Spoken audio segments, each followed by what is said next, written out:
Friends, smart education academy की आज की क्लास में आप सभी का स्वागत है।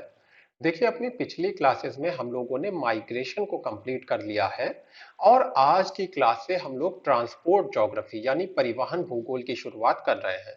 तो परिवहन भूगोल में दो मुख्य सिद्धांत हैं, जिसमें से फ्लो थ्योरी को आज हम लोग पढ़ने जा रहे हैं और जो ग्रेविटी मॉडल है इसको हम लोग अगली क्लास में देखेंगे।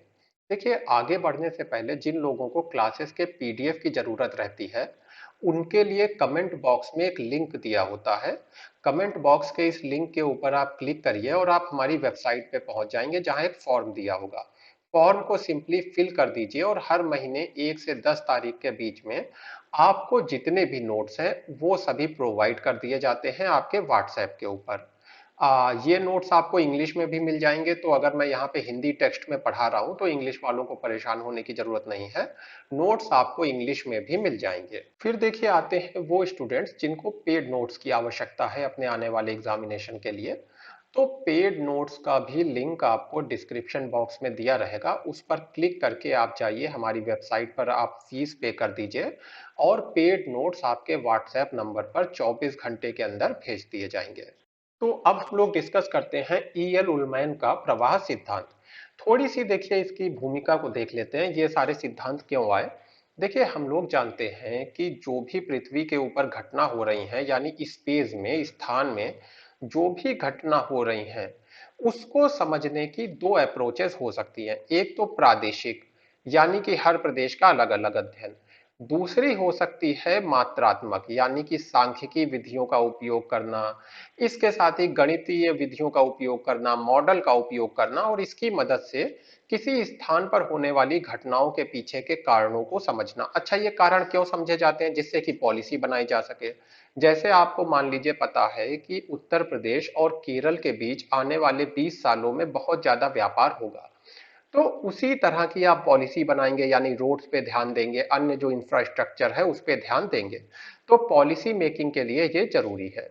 अब देखिए, ये जो थ्योरीज हैं ये क्यों डेवलप की गई। अब विश्व में धीरे धीरे व्यापार बढ़ रहा था, तो भूगोलवेत्ता ये समझना चाहते थे कि क्यों ऐसा है कि कुछ स्थानों के बीच में व्यापार बहुत ज्यादा होता है, जबकि कुछ अन्य स्थान होते हैं जिनके बीच में व्यापार नहीं होता है।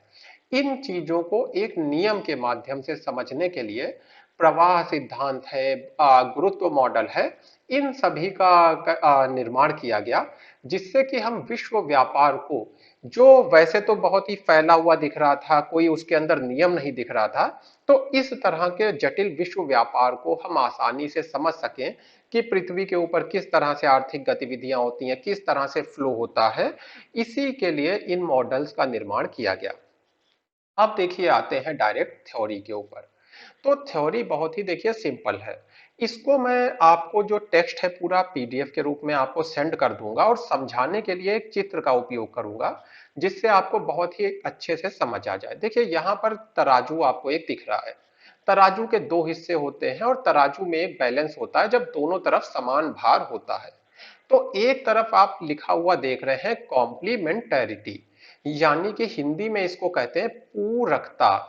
देखिए, पूरकता क्या है? व्यापार के बारे में बात कर रहे हैं। ये प्रदेश एक है, ये प्रदेश दो है, तो दो प्रदेश हो गए।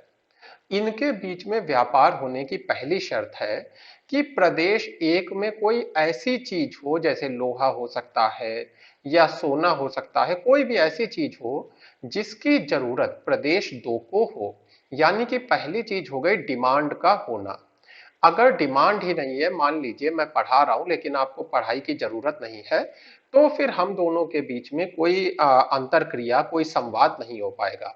वैसे ही दो प्रदेशों के बीच में जब तक एक प्रदेश का जो उत्पादन है उसकी डिमांड जब तक दूसरे प्रदेश में नहीं होगी, तब तक कोई भी प्रवाह यानी कि फ्लो जन्म नहीं लेगा। तो पूरक होने की पहली शर्त क्या हो गई? डिमांड यानी मांग का होना। अच्छा, दूसरी शर्त क्या हो जाती है कि मान लीजिए आप इस सामान को, लोहे को बेचेंगे तो इसका कुछ पैसा लगेगा। तो इस क्षेत्र के पास इतनी आर्थिक संपन्नता होना चाहिए कि वो प्रदेश एक से सामान को खरीद सके। केवल डिमांड का होना पर्याप्त नहीं है, बल्कि इसके पास आर्थिक क्षमता भी होना चाहिए। तो दूसरी चीज हो गई आर्थिक क्षमता का होना। देखिए जब ये दो डिमांड पूरी हो जाएंगी, पहली चीज की मांग, दो शर्तें जब ये पूरी हो जाएंगी, पहली चीज की मांग है और दूसरी चीज कि प्रदेश के पास आर्थिक क्षमता है कि वो इन चीजों को खरीद सके, तो हम क्या कहेंगे, ये दोनों प्रदेश एक और प्रदेश दो आपस में पूरक हैं। पूरक का मतलब ये दोनों एक दूसरे के व्यापार को सपोर्ट करेंगे, इनके बीच में व्यापार हो सकता है। अब देखिए फिर कुछ ऐसी भी चीजें हैं जो इस व्यापार का विरोध कर सकती हैं। कौन सी चीजें हैं? एक तो हो गया इंटरवीनिंग अपॉर्चुनिटी, इसको कहेंगे कि जो मध्य स्थानों पर अपॉर्चुनिटी का मतलब हो गया अवसर, जो मध्य स्थानों पर अवसर उपलब्ध है उसकी बात करते हैं। देखिए एक समय था जो हमारे विश्वतीय प्रदेश है, वहां से मध्य अक्षांशों की ओर रबर को भेजा जाता था, यानी कि रबर की डिमांड थी मध्य अक्षांशों के मध्य अक्षांशों पर, और इक्वेटर में इसका उत्पादन होता था तो इसको बेचा जाता था और लाभ भी होता था। फिर क्या हुआ, मध्य अक्षांशों में एक टेक्नोलॉजी डेवलप हुई कि इन्होंने सिंथेटिक रबर का निर्माण कर लिया। सिंथेटिक रबर यानी कृत्रिम रबर। तो जब इन्होंने कृत्रिम रबर का निर्माण कर लिया, तो इनका जो इक्वेटर से होने वाला व्यापार था वो कम हो गया। ये क्या हो गया, ये इंटरवीनिंग अपॉर्चुनिटी हो गई। सिंथेटिक रबर ने क्या काम किया, एक मध्य अवसर या इंटरवीनिंग अपॉर्चुनिटी का काम किया, जिसकी वजह से ये जो पहले बहुत बड़ी अपॉर्चुनिटी थी इक्वेटर से रबर मंगाने की, वो अपॉर्चुनिटी, वो अवसर अब इतना बड़ा नहीं रह गया और मध्य अक्षांश पर सिंथेटिक रबर का इस्तेमाल होने लगा। तो मान लीजिए यहां से लोहा मंगाया जा रहा है, पर अब जो रीजन दो है इसको कहीं और से लोहा मिलने लगा, या फिर इसको लोहे की जगह कोई और ऐसा अयस्क मिलने लगा जिससे इसका काम चल रहा है। तो क्या होगा, ये जो है उस अयस्क के ऊपर निर्भर हो जाएगा जो इसके पास में ये दूसरा अयस्क मिल रहा है, और इस स्थान एक से लोहे को मंगाना छोड़ देगा। ये क्या हो गया, इंटरवीनिंग अपॉर्चुनिटी, यानी कोई ऐसा दूसरा अवसर उपलब्ध हो गया जिसकी वजह से दोनों क्षेत्रों के बीच व्यापार कम हो गया। दूसरी चीज क्या होती है, ट्रांसफरेबिलिटी, जिसको इकोनॉमिक कॉस्ट भी कहते हैं। देखिए क्या है कि आप लोहे को स्थान एक से स्थान दो पर भेज रहे हैं, अगर इसका खर्चा बहुत ज्यादा है यानी परिवहन लागत बहुत ज्यादा है, तो फिर ऐसे में क्या होगा, यहाँ स्थान दो पर इस लोहे को मंगाने का कोई लाभ ही नहीं होगा, क्योंकि इतनी ज्यादा परिवहन लागत लग गई, लोहा इतना महंगा लग गया, पड़ गया इनको, कि अब ये उसका उपयोग करके जो भी प्रोडक्शन करेंगे वो बिकने वाला नहीं है। तो ऐसे में क्या होगा कि यहाँ पर व्यापार होना बंद हो जाएगा। ट्रांसफेरेबिलिटी को हम लोग इकोनॉमिक कॉस्ट यानी आर्थिक लागत भी कहते हैं। तो इकोनॉमिक कॉस्ट यानी आर्थिक लागत भी कम होना चाहिए, जिसको परिवहन लागत भी कह सकते हैं, अगर हम चाहते हैं दोनों स्थानों के बीच व्यापार हो। तो अगर इकोनॉमिक कॉस्ट ज्यादा है तो ये व्यापार को रोकेगी, कोई दूसरा अवसर आ गया जैसे सिंथेटिक रबर, तो ये भी व्यापार को रोकेगा। अब देखिए व्यापार होता कैसे है दो स्थानों के बीच में, बस इसको समझ लीजिए।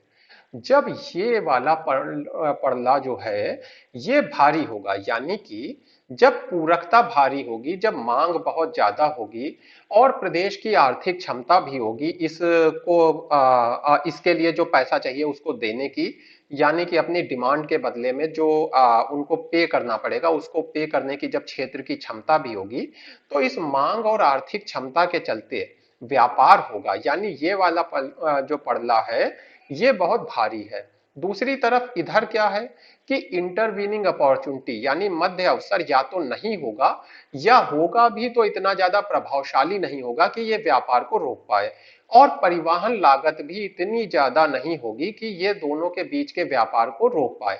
यानी ये कैसा होगा, ये पड़ला हल्का है और ये वाला भारी है, पूरकता ज्यादा है, मध्य अवसर और इकोनॉमिक कॉस्ट कम है, इसकी वजह से क्या होगा, व्यापार होगा। अब इसी का अपोजिट क्या है, अगर ये वाला भारी हो जाएगा यानी कि मध्य अवसर बहुत ज्यादा है और इसके साथ ही परिवहन लागत वगैरह बहुत ज्यादा है, और जो उन दोनों के बीच की पूरकता है वो इसके सामने कम पड़ रही है, तो फिर दोनों क्षेत्रों के बीच में जो व्यापार है वो नहीं होगा, क्योंकि ये जो क्षेत्र दो है इसको व्यापार से लाभ नहीं होगा, इसलिए इन दोनों के बीच में व्यापार नहीं होगा।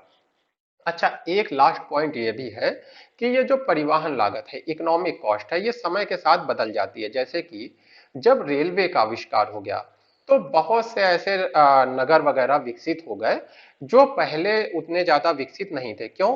क्योंकि इकोनॉमिक कॉस्ट कम हो गई रेलवे की वजह से। अब वो कच्चा माल आसानी से सस्ती दरों पे उनको उपलब्ध हो जाता था। तो ऐसे में जमशेदपुर जैसे बहुत से नगर आ गए। तो यानी कि इकोनॉमिक कॉस्ट जो है वो समय के साथ साथ कम या ज्यादा भी हो सकती है।